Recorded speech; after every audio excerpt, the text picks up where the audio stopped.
চলে এসেছি কৃষ্ণনগর। কৃষ্ণনগরে এসেছি জগদ্ধাত্রী পুজো দেখার জন্য।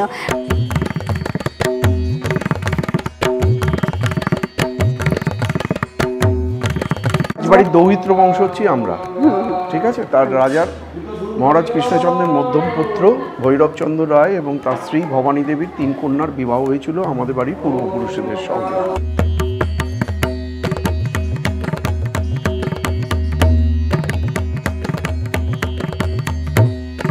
আমাদের অন্নপূর্ণা হচ্ছেন কুলদেবী, ইষ্ট দেবী মানেই কুলদেবী। অন্নপূর্ণা মন্ত্রে আমাদের দীক্ষিত হয়। আচ্ছা, দীক্ষা সবার অন্নপূর্ণা মন্ত্রে। মানে সেটা কি রাজবাড়িও? রাজবাড়ি। আচ্ছা,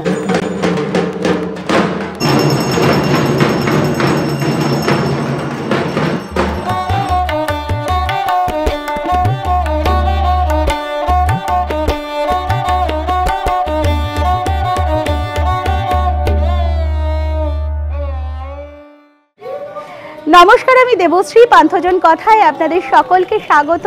ফিরে এলাম নতুন একটি ভিডিও নিয়ে। চলে এসেছি কৃষ্ণনগর। কৃষ্ণনগরে এসেছি জগদ্ধাত্রী পুজো দেখার জন্য, কারণ সারা বাংলায় জগদ্ধাত্রী পুজোর যে এই ব্যাপক প্রচলন তা কিন্তু শুরু হয়েছিল এই কৃষ্ণনগর থেকে। বলা ভালো মহারাজা কৃষ্ণচন্দ্র রায়ের হাত ধরেই। সেই ইতিহাসও জানাবো আপনাদের, কিভাবে জগদ্ধাত্রী পুজোর প্রচলন হয়েছিল।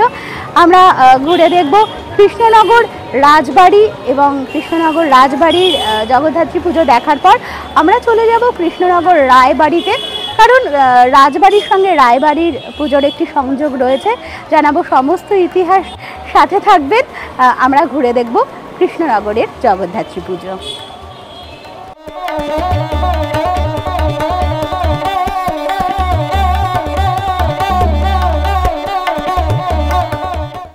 আপনাদের সাথে নিয়ে আজ আমরা ঘুরে দেখব কৃষ্ণনগরের জগদ্ধাত্রী পুজো। আর শুরুটাই করলাম কৃষ্ণনগরের রাজবাড়ি দিয়ে। এই পর্বে আমরা কৃষ্ণনগর রাজবাড়ি এবং রাজবাড়ির সাথে সম্পর্কিত রায়বাড়ির জগদ্ধাত্রী পুজো ঘুরে দেখাবো। বঙ্গের এই যে জগদ্ধাত্রী পুজোর এত প্রচলন, বিশেষ করে চন্দননগর, কৃষ্ণনগরে জগদ্ধাত্রী পুজোর যে এই প্রচলন তা কিন্তু শুরু হয়েছিল এই কৃষ্ণনগর রাজবাড়ি থেকেই, অর্থাৎ বলা ভালো মহারাজা কৃষ্ণচন্দ্র রায়ের হাত ধরেই। সুতরাং এই কৃষ্ণনগর রাজবাড়ির জগদ্ধাত্রী প্রতিমাকেই প্রথম আমরা দর্শন করব। কৃষ্ণনগর রাজবাড়িতে বা কৃষ্ণনগরে কিন্তু চন্দননগরের মতো 4 দিন আরাধনা হয় না। সপ্তমী, অষ্টমী, নবমী, দশমী এই 4 দিন চন্দননগরে মহা ধুমধামের সাথে আপনারা জানেন জগদ্ধাত্রী পুজো উদযাপিত হয়। কিন্তু কৃষ্ণনগরে শুক্লা নবমী তিথিতেই মা জগদ্ধাত্রীর আরাধনা হয়ে থাকে। আর এই দিনটিতে কিন্তু রাজবাড়িকে কেন্দ্র করে আশেপাশে মেলা বসে এবং জনসাধারণের জন্য উন্মুক্ত হয়ে যায় কৃষ্ণনগর রাজবাড়ির দ্বার।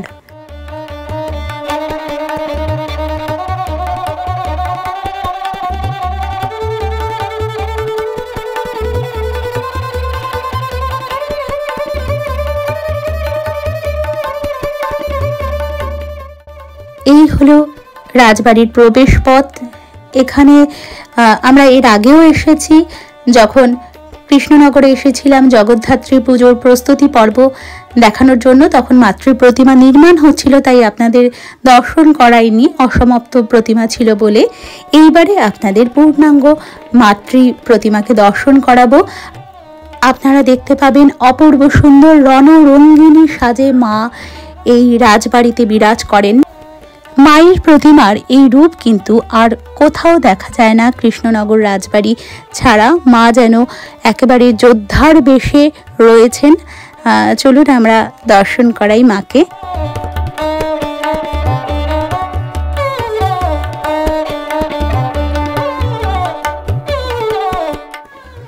আপনারা দেখতে পাচ্ছেন কত মানুষ ভিড় জমিয়েছে মাকে দেখার জন্য।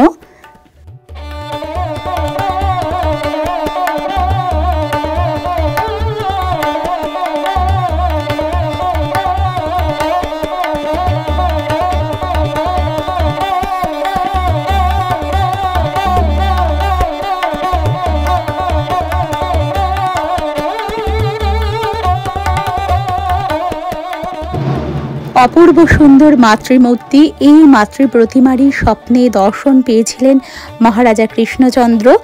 আমরা আসবো সেই ইতিহাসে, তার আগে একবার আপনারা প্রাণ ভরে মাকে দর্শন করে নিন।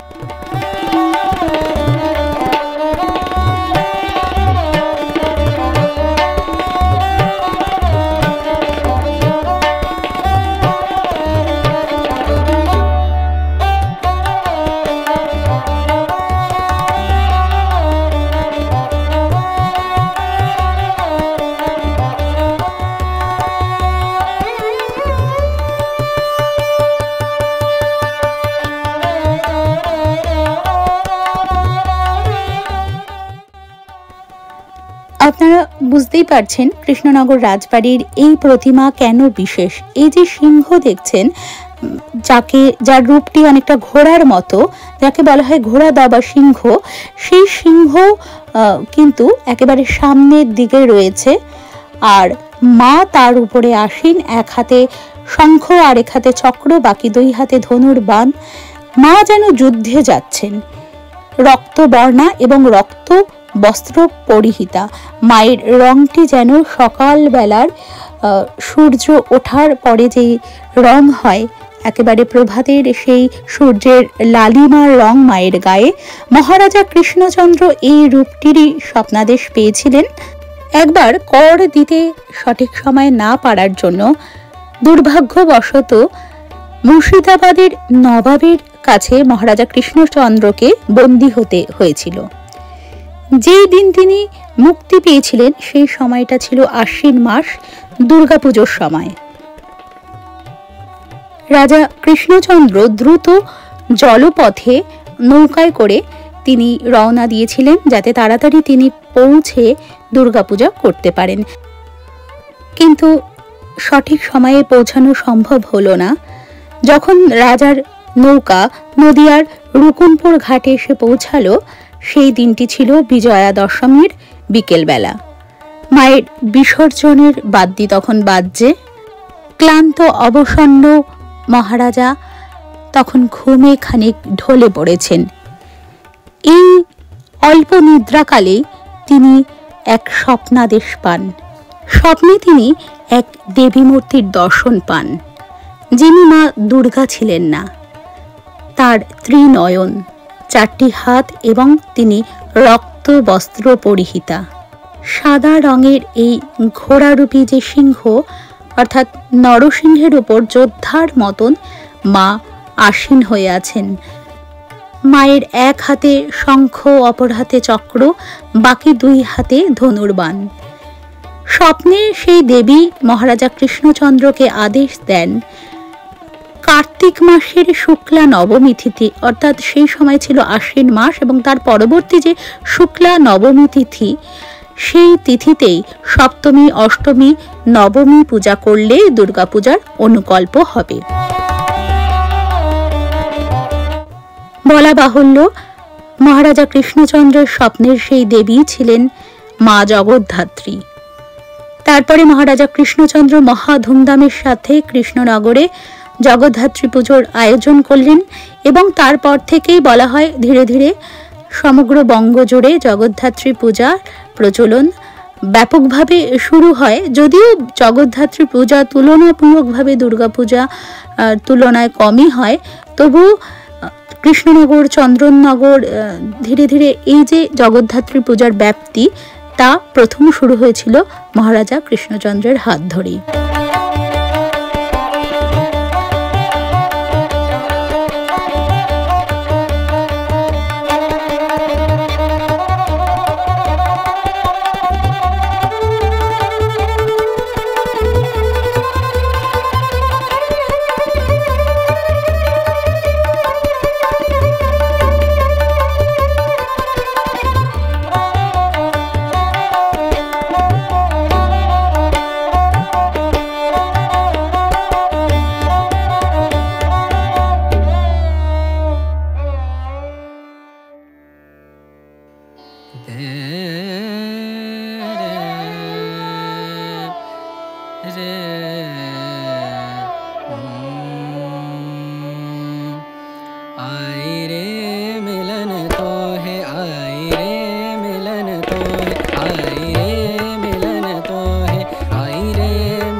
पिया कटत नाही, पिया कटत नाही, तुम बिन रतिया करी आई रे मिलन तो, आई रे मिलन तो है, आई रे मिलन तो। बरन मोरी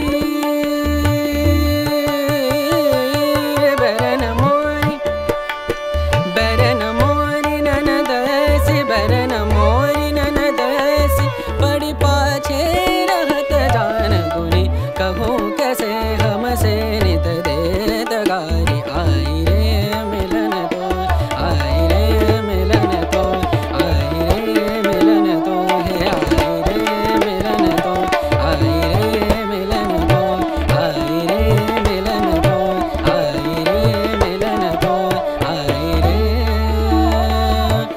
रे मिलन तो है। मनी धा पम गरे गा गरे सनी रे सा सा, रे मिलन तो है, आ रे मिलन तो है, आ रे मिलन तो है, आई रे आई रे आई रे रे।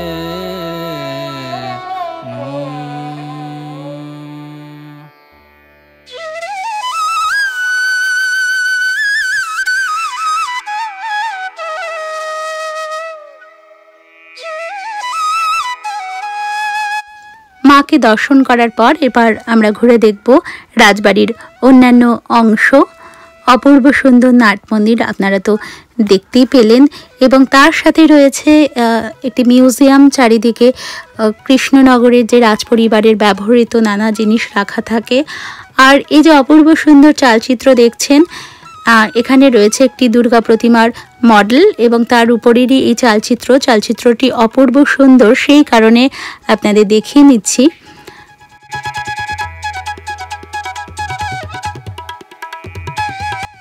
তার সাথে কৃষ্ণনগর রাজবাড়িতে মায়ের যে রূপ, সেই রকম রূপের একটি মডেল এখানে রাখা হয়েছে দুর্গা প্রতিমার।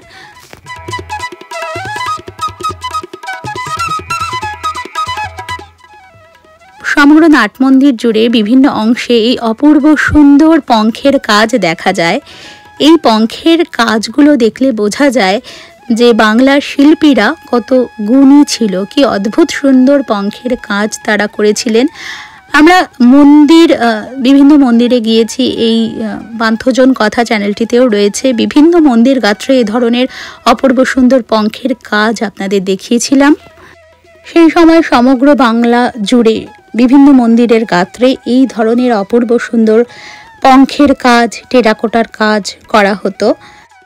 আপনারা যারা কৃষ্ণনগর রাজবাড়িতে আসবেন তারা অবশ্যই এখানে এই পঙ্খের কাজগুলো কিন্তু লক্ষ্য করবেন, দেখতে পাবেন কি অপূর্ব সুন্দর এই কাজ। এই হলো কৃষ্ণনগর রাজবাড়ির অন্যান্য সমস্ত অংশ।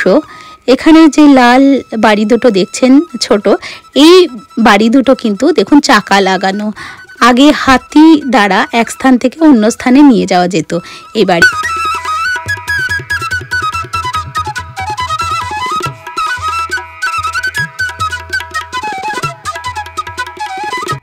আমরা কৃষ্ণনগর রাজবাড়িতে আরেকটু ঘুরে এরপর চলে যাব রায়বাড়িতে। এই কৃষ্ণনগর রাজ পরিবারের কন্যাদের বিবাহ হয়েছিল যেই বাড়িতে, সেই বাড়িতেও কিন্তু রাজবাড়ির মতোই মহা ধুমধামের সাথে দুর্গাপুজো, জগদ্ধাত্রী পুজো উদযাপিত হয়। আমরা সেখানে যাব আর একটু বাদেই, আপনারা সাথে থাকুন। আর কিছুক্ষণ আমরা রাজবাড়ির বিভিন্ন অংশ আপনাদের ঘুরে দেখাবো, তারপরেই আমরা চলে যাব রায়বাড়িতে। আমার সাথে জগদ্ধাত্রী পুজোয় কৃষ্ণনগর ঘুরে আপনাদের কেমন লাগছে আমাকে কিন্তু অবশ্যই জানাবেন। জানতে পারলে আমারও ভালো লাগে, আমরা বুঝতে পারি আপনাদের কেমন লাগছে। আমাদের সাথে এই ভ্রমণ, বাংলাকে চেনা জানা, এই পুজো, মন্দির, বিভিন্ন রাজবাড়ি এবং ঐতিহাসিক নানা স্থানে আমরা ঘুরে বেড়াই আপনাদের সাথে নিয়ে। আপনাদের ভালো লাগাটা কিন্তু আমাদের জানাবেন, আবার কোথাও ত্রুটি বিচ্যুতি হলেও জানাবেন। দুটোর জন্যই স্বাগত।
কৃষ্ণনগরে রাজবাড়ি থাকবে আর সেখানে গোপালের কোনো চিহ্ন থাকবে না, তা তো হয় না।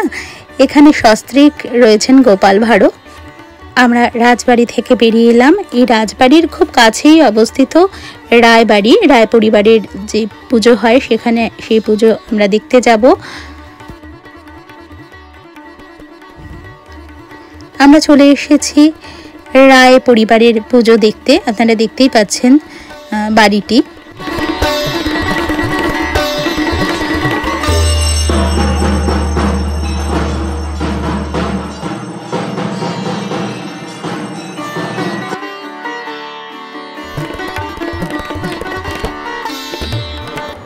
চলে এসেছি রায় পরিবারের জগদ্ধাত্রী পুজোতে।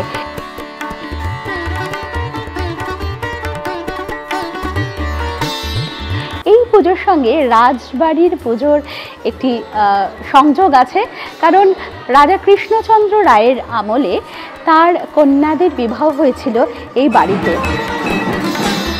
এবং সেই আমলেই, সেই সময় থেকেই এখানে দুর্গাপুজো এবং জগদ্ধাত্রী পুজোর সূচনা হয়। সেই বিষয়ে আমরা কথা বলে নেব এই পরিবারের সদস্যদের সাথে। সাথে থাকুন, আমরা দর্শন করে নেব অপূর্ব সুন্দর মাতৃমূর্তি।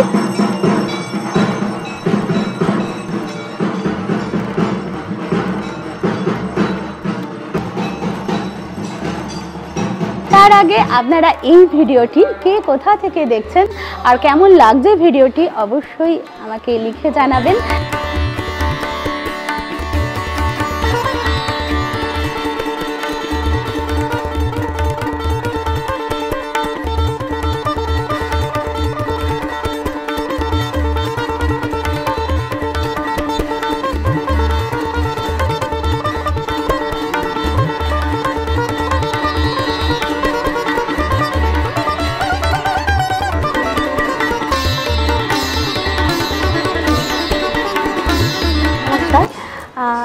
আপনাদের এই কৃষ্ণনগরের রায়বাড়ি, এই পুজোর সম্বন্ধে যদি, এই পুজোর ইতিহাস সম্পর্কে কিছু বলেন। তবে ইতিহাস হচ্ছে যে মহারাজ কৃষ্ণচন্দ্রের দ্বিতীয় পুত্র মহারাজ ভৈরবচন্দ্র রায়ের 3 মেয়ে, মহাকালী, কালীকুমারী, নিত্যকালী, 3 মেয়ের উনি বিয়ে দিয়েছিলেন 3 জামাইয়ের সাথে, এবং কাদেরকে এইখানে বসবাস করার জমি দিয়েছিলেন। সেই কাদের জেনারেশন হচ্ছে আমরা, 3 মেয়ের জেনারেশন, এবং 3 মেয়ের সঙ্গে রানী ভবানী দেবীও এখানেই থাকতেন। দিয়ে মানে শুধু মেয়েদের দিয়েই থাকতে হয়নি, পুজো কাটাও এখানে ওই রাজবাড়ির ইয়েতেই পুজোটা হয়, ওই একই নিয়মে। এবং এখানে যেটা বিশেষ ব্যাপার হচ্ছে সেটা হচ্ছে রাজার, মানে আমাদের যে সংকল্পটা হয়, আমাদের বাড়ির ছেলেদের নামে সংকল্প হয় না, বাড়ির বউদের নামে সংকল্প হয়। আচ্ছা, রাজবাড়ির দুর্গাপুজোর ক্ষেত্রেও দেখেছি, জগদ্ধাত্রী পুজোর ক্ষেত্রেও দেখলাম, রাজবাড়ির সঙ্গে, রাজবাড়ি পুজোর সঙ্গে কি এই কারণেই এত মিল আপনাদের পুজোর? আর আপনাদের পুজোর আলাদা কোনো ইতিহাস বা কিছু? আলাদা কোনো ইতিহাস বলতে আমাদের শাক্তমাকে পুজো হয়, যার জন্য আমরা ওনাকে মাছ ভোগ দিই। রাজবাড়িতেও তাই? রাজবাড়িতেও। আর রাজবাড়ির সঙ্গে আমাদের তফাৎ একটাই হচ্ছে, দেখবেন আপনি দুর্গাপুজোয় যদি আসেন, দেখবেন ওদের কার্তিক গণেশ হচ্ছে যুদ্ধের পোশাক থাকে, আর আমাদের ধুতি পরানো হয়, মানে জমিদারি পোশাক। এখানে আমাদের হচ্ছে ওদের যুদ্ধের পোশাক পরানো হয় কার্তিক গণেশকে, আর আমাদের ধুতি পরানো হয়, ধুতি জমিদারি। আচ্ছা, এইটাই তফাৎ। এখানে সিংহের একটা বিশেষ বৈশিষ্ট্য দেখছি, সিংহের পাগুলো অদ্ভুত, মানে থাবা নয়। এইরকম একটা রূপকল্পের কারণ একটু বলতে পারেন? আমরা ছোটবেলা থেকে যেটা শুনে এসেছি সেটা হচ্ছে, মানে হিমালয়ের তৎকালীন নরসিংহ একটা রূপ নাকি পুরাণে আছে, সেটাই। ও একটা নরসিংহ রূপ, সেই কারণে থাবা নয়, পা আছে। আচ্ছা, রাজবাড়ির যে জগদ্ধাত্রী দেবী, উনি ঘোড়াটা মুখোমুখি, মানে একবারে অনরম আমাদের এইটা সাইডে। আচ্ছা, এইটার কারণ মানে একই তো সব। আচ্ছা, ঠিক আছে, অনেক ধন্যবাদ। আপনার নাম? আমার নাম গৌরব ব্যানার্জি। আপনি এখানে মানে এই বাড়িরই ছেলে। আচ্ছা, মানে রায়টা হচ্ছে পাওয়া। আর কত বছরের পুজো জগদ্ধাত্রী? 276 বছরে পদার্পণ করলো। আর আপনাদের দুর্গা পুজো? 276। কত, মানে আর কি কি পুজো হয় এখানে? দুর্গা, লক্ষ্মী, কালী, জগদ্ধাত্রী, অন্নপূর্ণা। অন্নপূর্ণা হচ্ছে আমাদের কুলদেবী। আচ্ছা,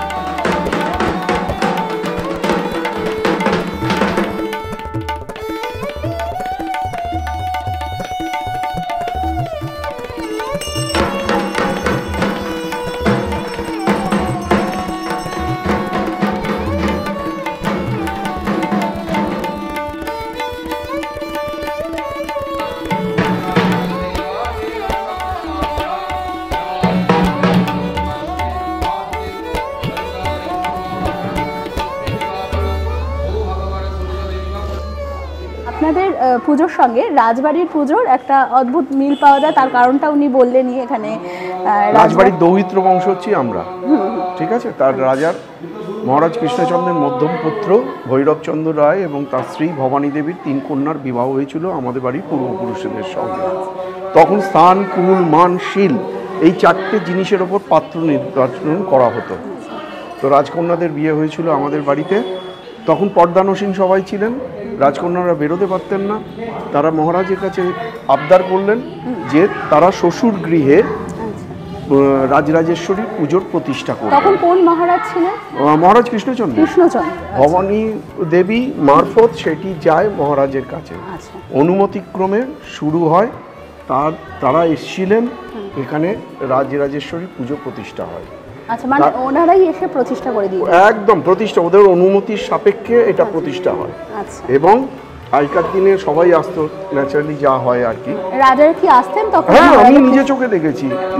ওরা অষ্টমীর দিন আসতেন, আমরা যেহেতু বেআই বংশ নবমীর দিন যেতাম। এখনো কি রাজ পরিবারের সঙ্গে কোনো এবার এখন হ্যাঁ আমাদের সঙ্গে তো পরিষ্কার যোগাযোগ আছে। না না, ওনারা আসেন বা এরকম রিচুয়াল? না, এখন সবার বয়স হয়ে গেছে। আচ্ছা। আমার দাদা সৌমিশচন্দ্র রায় তিনি অসুস্থ, বৌদি ওখানে ব্যস্ত থাকেন, আর ছেলে সৌমিশ মাঝে মধ্যে আসে। আর দ্বিতীয় কথা, আমরাও যাই, সেই জন্য এখনো পর্যন্ত সেই সম্পর্ক আছে। রাজরাজেশ্বরী এখানে পূজিতা হন, আমরা অনেক আশীর্বাদ প্রাপ্ত যে আজকে তাকে সেবা করতে পারি। উনি কি কুলদেবী? উনি আমাদের অন্নপূর্ণা হচ্ছেন কুলদেবী, ইষ্ট দেবী মানেই কুলদেবী। অন্নপূর্ণা মন্ত্রে আমাদের দীক্ষিত হয়। আচ্ছা। দীক্ষা সবার অন্নপূর্ণা মন্ত্রে। মানে সেটা কি রাজবাড়িও? রাজবাড়ি। আচ্ছা। অন্নপূর্ণা।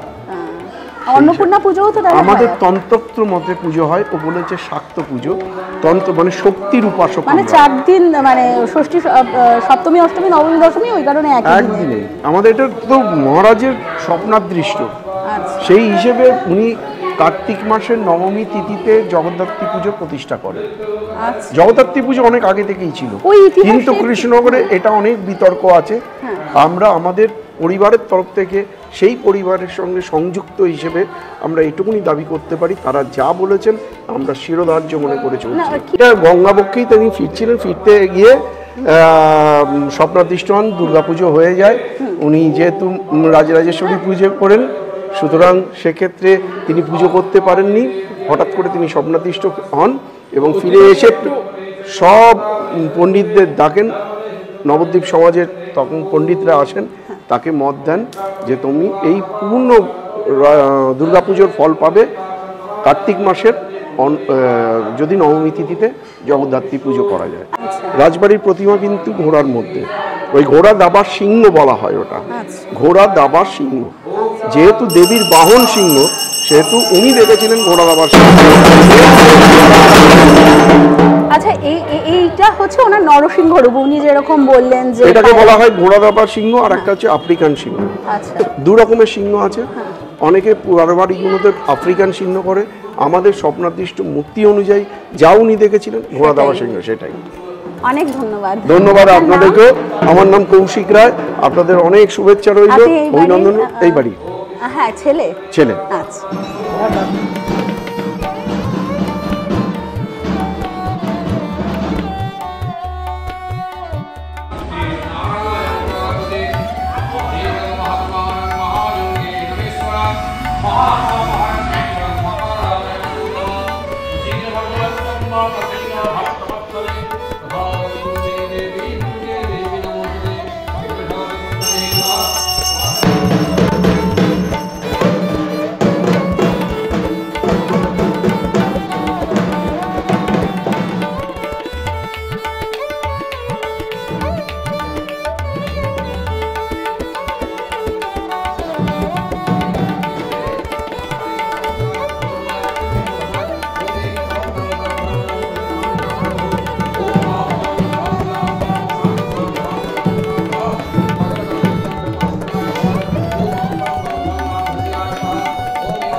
रे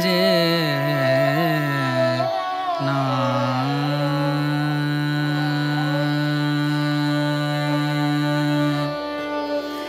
रे ना आ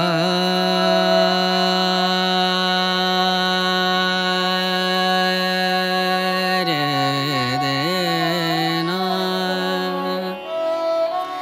रे ना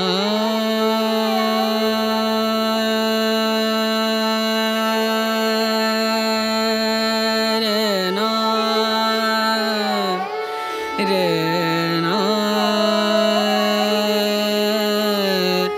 दे रे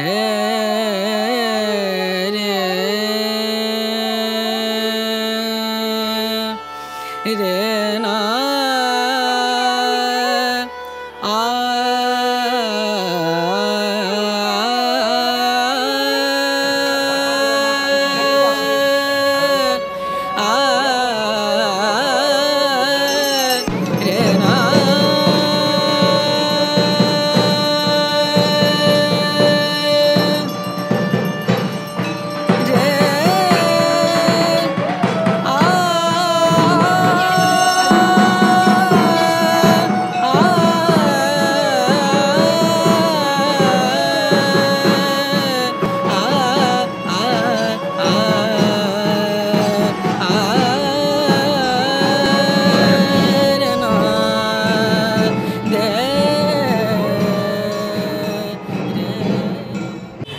আশা করি ভিডিওটি আপনাদের ভালো লেগেছে।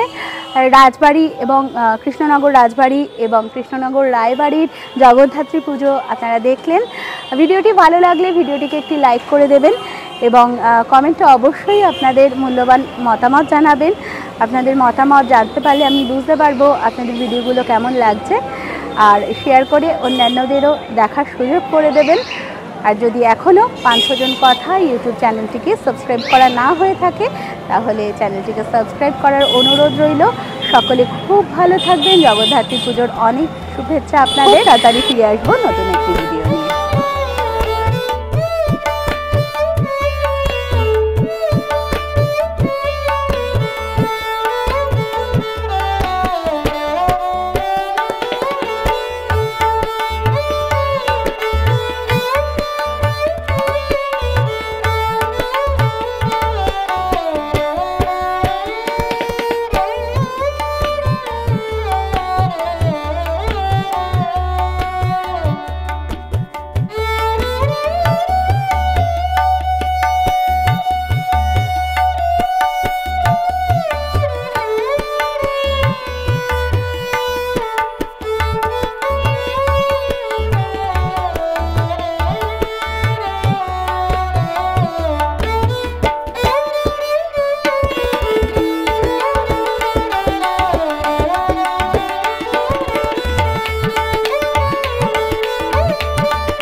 ओम मायायै नमः ओम जयायै नमः।